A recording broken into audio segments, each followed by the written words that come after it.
Katika maeneo kame kama hapa Baringo, malishoni ya ng'ombe ni ya jamii kwa jumla na inatumika na wote. Asilimia kubwa ya nyama hapa Kenya inatoka kwenye maeneo kama haya.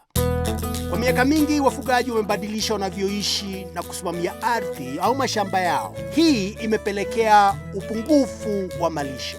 Na sasa mabadiliko ya tabia nchi yanaharibu mambo hata zaidi.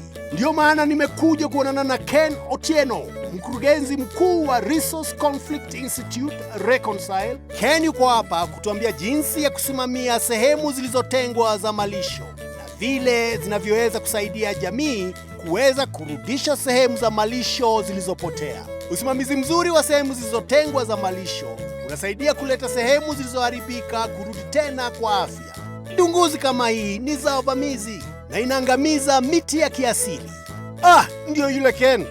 Rangelands inamaanisha nini? Rangelands ni baadhi ya sehemu kame, ni mahali ama ni sehemu ambazo zinatumika sana kwa lishe na mara nyingi inasaidia mifugo kwa kiasi kikubwa sana.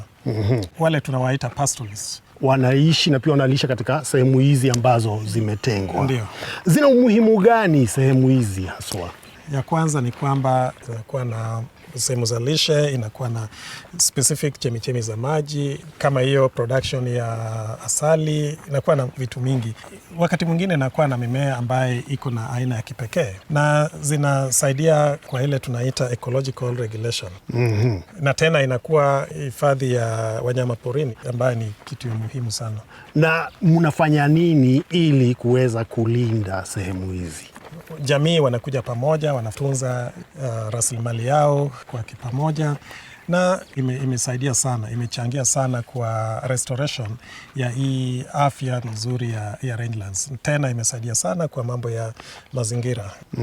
Tusipoweka mikakati mizuri itakuwa na mavurutano. Lakini kwa kutumia mpango huu bila shaka wananchi ambao wanaishi hapa wamekuwa wakiishi vizuri. Kabisa. Inavutia sana. Ken ananipeleka kuona baadhi ya faida za kusimamia maeneo ya malisho.